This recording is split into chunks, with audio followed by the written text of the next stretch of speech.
What is up, YouTube? Welcome back to the channel. Panda here, and today I bring you another video for Knighthood. Now, I know you guys are super hype about this Dark Tour event. If you're not, get hype. This event comes out tomorrow.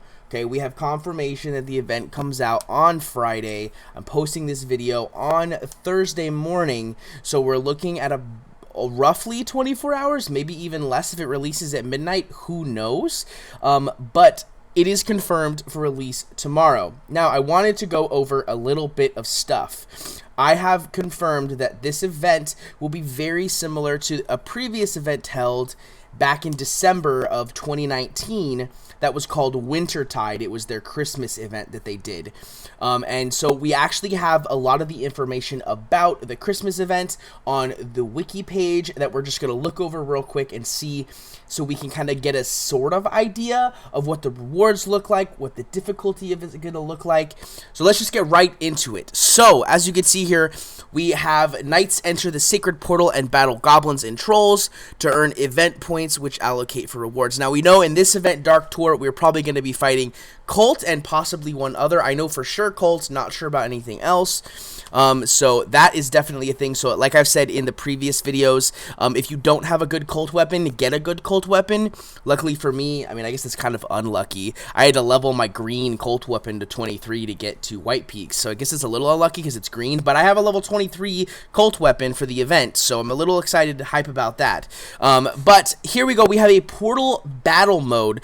When the portal is open every weekend from Friday afternoon to Monday morning, knights will be able to choose them from up to 5 portal levels in relation to their current knight level. Higher portal levels add a percentage of event points along with base amounts. So it looks like based on your level, so like currently I'm level 28, so I would have access to the level 5 portal, the level 15 portal, and the level 25 portal, and I could go into any of those portals based on what I felt I was capable of. So like I would probably try the level 15 portal to begin with, just to, you know, make sure I'm on par, and then if I'm on par, go to the level 25 portal, same thing, etc, etc. I think I'd kind of base it on your power level as far as to which one to go into, because I don't know if this is just like you can go in and just do whatever you want, or if it's like a limited entries in, because it says you could choose from up to 5 portal levels. It doesn't say there's like a limit, so I would assume that you could just go in and you can just do whatever. So if that's the case,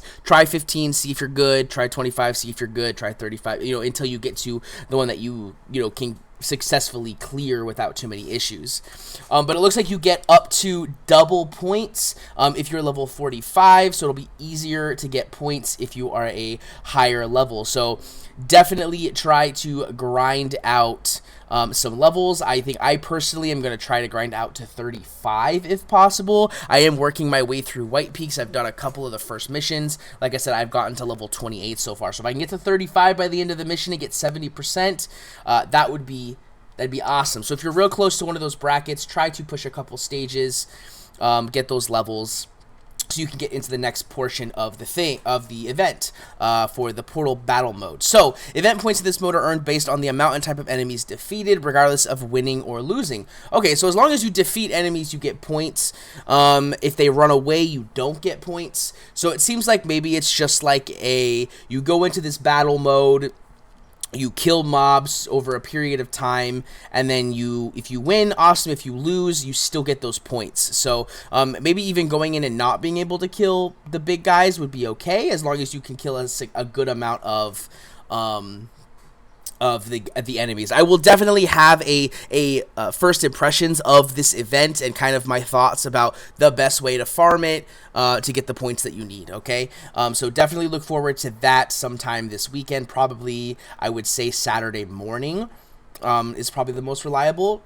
Possibly Friday morning if the event comes out at midnight and I have time to play it. I do unfortunately work Thursday, Friday, and Saturday overnights, so I will be able to play.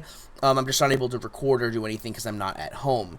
So, event points earned per monster. I'm going to assume that these are going to be very similar to the points that we get in the new event. Of course, anything is subject to change because none of this is announced, so we don't know.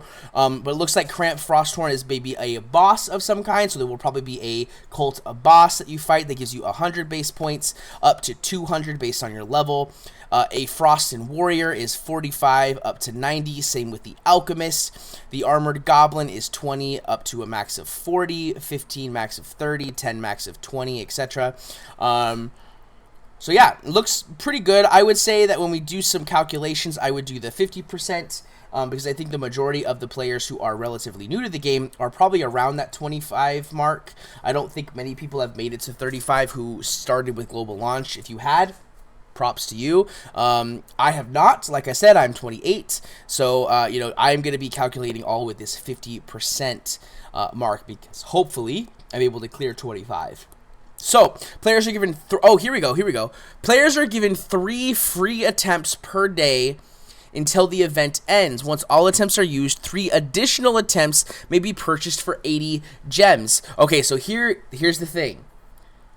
Now that I know that it's limited, the amount of uses you can go, or the amount of portals you can enter, this is a big deal. So you want to try and get as strong as you can before going into these events. So if you're like, oh, I got a level 20 cult weapon, you know, and I really want to go into this event, but you think you can get your weapon maybe a little bit higher beforehand, might be worth it, especially if you're going into the level 25 zone, getting your weapon to 22, 23, to maybe try and get a little bit more out of your attempts. So, next thing we have is special monsters. So we have Red Rima as a roaming monster, spawning every 4 hours in the furthest 2 regions the player has unlocked so far. If the player hasn't unlocked the conquest node Rima spawns in a region yet, they will only get spawns in the previous region. Okay, so it looks like we're getting a new roaming monster, and it's going to spawn, obviously, like it said, in the furthest 2 regions. So for myself, that means he'll be spawning in White Peaks and Meyerfen, as they are the furthest 2 that I have cleared so far, or have access to so far.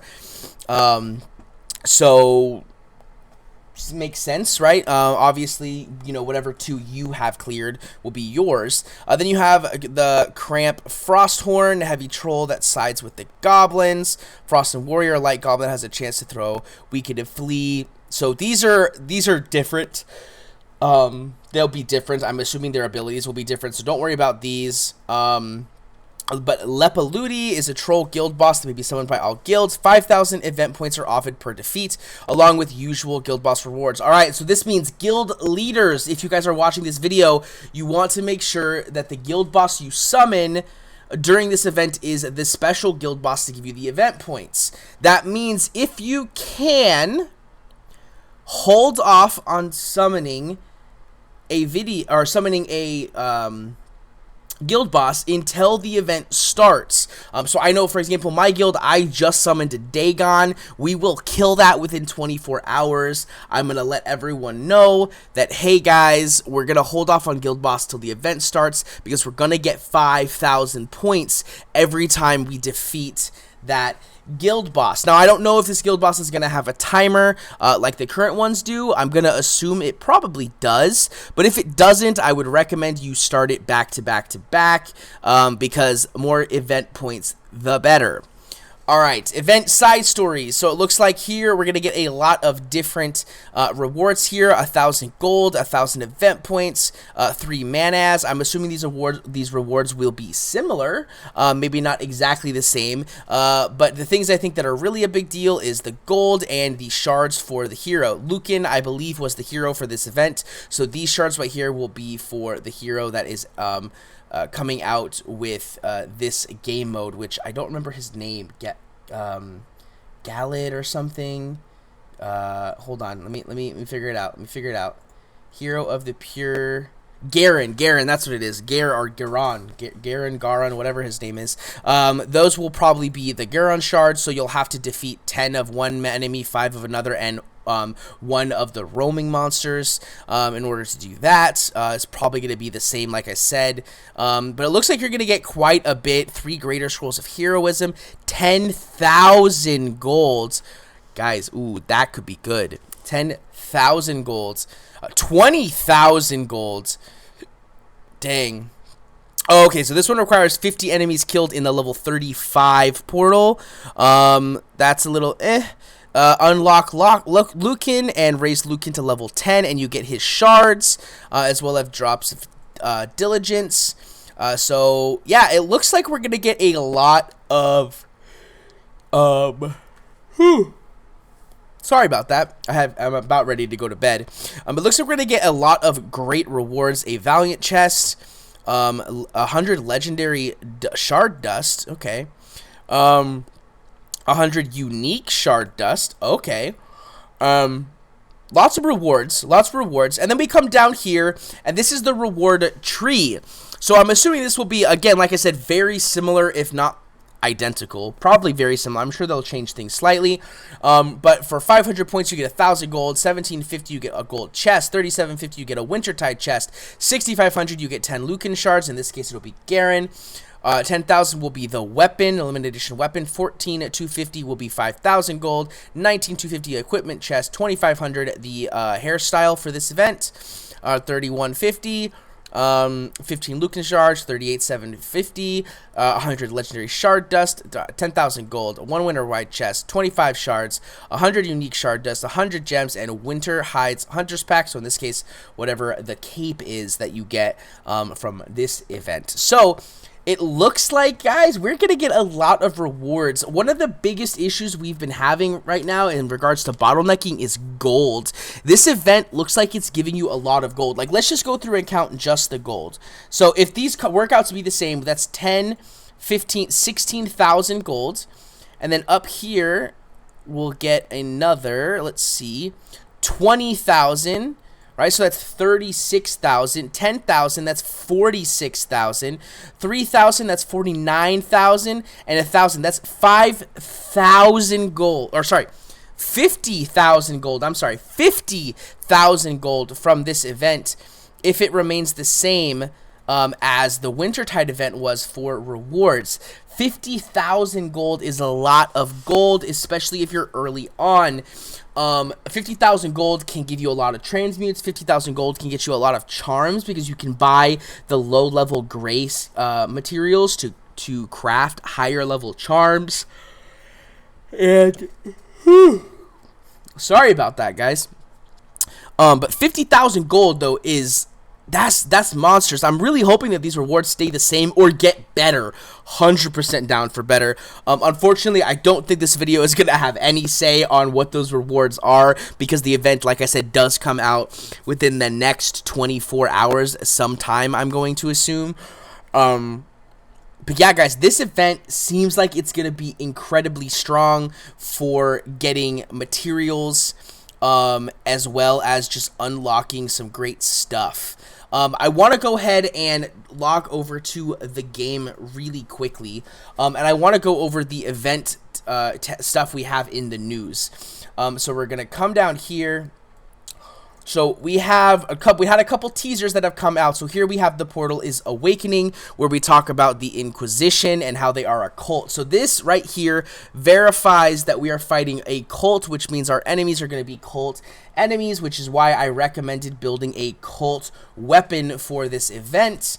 So definitely keep that in mind. If you have cult heroes that you're using, or that you can build up, maybe not a bad idea to build up one of those damage dealing cult people. I do believe Titania or a healer of some kind will probably be incredibly beneficial in that other slot. But building a cult damage dealer will probably be helpful. Then we have Hero of the Pure, something lawful. This gave us the name of our legendary hero we get access to, which is Garen. We don't know necessarily what type of hero he's going to be from this post. I am going to go with a warrior simply because he looks like he's wearing heavy armor, and it makes sense that he would be a warrior of some kind, but we don't know for sure. Then we have the Inquisition. This goes into talking about the Inquisition. I haven't read this one to you guys yet, so I'm going to read it real quick before moving on to the next one, which is we've spoken about the Inquisition in previous news updates, but what can you expect to see when the portal opens to Dark TOR? Inquisition enforcers make up the bulk of the Inquisition's forces, heavily armored and wielding longswords. The enforcers hit hard. The retribution power can inflict the Doom status effect, which takes off a hefty chunk of a knight's health and armor, and it can't be dispelled, so no Tristan, guys. Inquisition archers shoot with deadly skill, hiding behind their heavily armored comrades. Their power can weaken even the strongest knights. So we're looking at ranged backline. So people like Zoe, or ranged backline damage dealers. Maybe even bringing in a Cruz for a backline stun. Things like that will be very powerful. Obviously, the Inquisition enforcers are going to be like the tanks. They're going to have the blue armor bar above, so we'll have to kill the armor. Inquisitor Vitiosus leads the Inquisition forces gathering at Dark TOR. Legendary for his magical prowess, the cleric can also inflict doom from the back row. So this makes me think that this is the boss of the Inquisition. And it looks like he is a ranged character that can inflict that doom skill, which takes off a hefty chunk of a knight's health and armor. So maybe like reduces it. I don't know if it just deals that damage or if it just reduces it. We'll have to see. Inquisitor Caligo leads the Inquisition's scouting expeditions through the portal, accompanied by his fellow enforcers and archers and anyone else he can convert. He's leading the charge from the front, roaming our land. So that is the roaming monster. Inquisitor Caligo is our roaming monster that we will have to defeat. And then there is Glashton, a creature that turned a group of fanatically anti-cult knights into a cult. Demanding worship, this strange being drains the life force of all those who approach it. Will your guild be brave enough to challenge this horror from the deep? There you go, guys. Glashton is our guild boss, and it seems like he has some kind of lifesteal effect. A sap life ability, or he just has passive lifesteal. When he hits you, he heals. We'll just have to see specifics later. But those are all of the enemies we are going to be fighting by name and sort of the idea of what we're going to be actually see like what kind of we can build a little bit. We know we're gonna have armored units. We know we're gonna have backlined range units.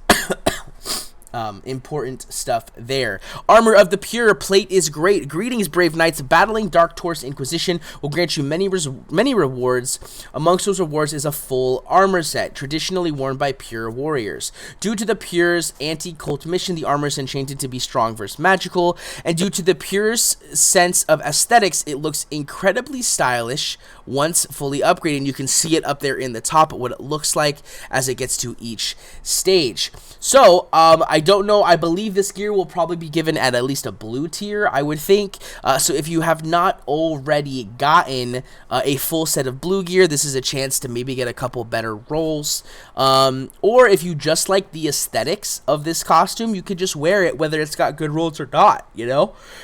But guys, whew, that right there, that's my cue that I need to end this video. That is all the information that I have so far for the Dark TOR event. Like I said, I will make a video once it launches, as soon as I have the chance to.